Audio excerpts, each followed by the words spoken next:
Hey, how's it going, guys? This is going to be a real quick guide on how to do the hospital generator puzzle in Ground Zero. Now, I get asked a lot of questions about this puzzle, and it's like the puzzle that I've seen asked about the most on pretty much everywhere that I've seen people talking about the game.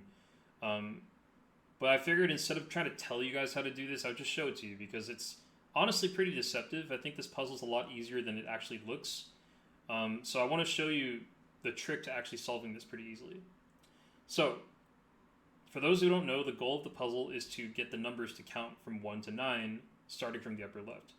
So you can see I've already got 1, 2, 3, and then it would be 4, 5, 6, and then 7, 8, 9. And the reason why the puzzle is tricky is because you need to move, you can only move entire rows and columns. And when you do that, you could potentially shift things out of position. So see now, I had the 2 and the 8 that were in the correct spot, but now they're wrong, right? So let's put them back. But that's why the puzzle's hard. But like I said, there's a trick to do this easily, so let me show you that now. So let's say that I want to move the 6. Well, we see that the 6 should actually be right here. It should be in the the middle right. Okay? So then you're like, well, why don't you just take this column right here and just move this until the 6 is in the middle? Alright, well, let's do that. Let's take this column and just move that. Cool. The 6 is in the middle, but what do we notice? The 3 is now in the wrong spot, which is what I was just talking about a minute ago, right? We fixed the 6, but we also messed up the 3. So let's go back to what we had. So to do this the proper way, what we're going to do is we're going to move the 6 to be so that it's one column, it's one down and to the left of where we want it to be. So we want it to be here, right? Well, what's one square down is the left of that. It's going to be 1, 1, right here. So we're going to put the 6 right here instead where the 8 is currently at. So again, notice how this is where we want it to be. It's 1 down, it's at the left of that position instead. Cool, that's step number 1, okay? Now step number 2 is to take the column where the destination is. So this is the destination, this is where we want it to go, right? We're going to take that column that it's in and move it once. Step 3, we're going to take the row where the button that we want to move is. So that we want to move the 6, and it's in this row, so we're going to move that row once.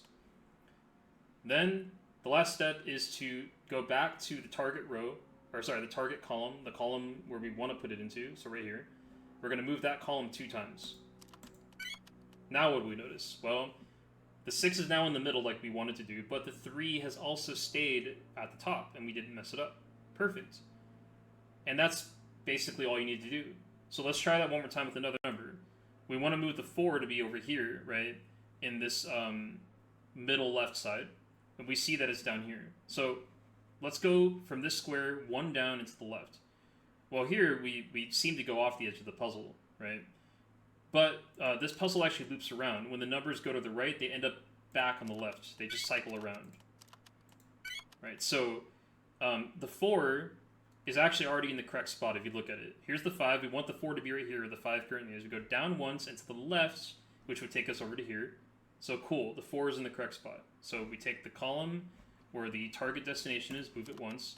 We take the row where the button we want to move is, and we move it once.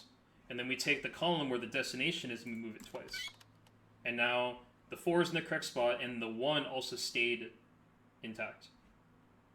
And then we can do this again with the 5. So the 5 is supposed to go into the middle, so we move the bottom row so that the 5 is 1 down and to the left of the middle square. Then we move the middle column and the bottom row once, and then we move the middle column twice, and we're done. And that's it. So I hope that helps. You can do that a lot quicker once you actually know what you're doing. But I try to slow it down so you can actually see like the process one move at a time. So I hope that helps. If you have any more questions about that, feel free to leave a comment below or ask questions in the official Ground Zero Discord. Anyways, thanks for watching. Hey guys, I'm back again real quick for just one more minute. I wanted to quickly show you guys what this looks like when you do this from the very beginning of the puzzle. So it would go like this.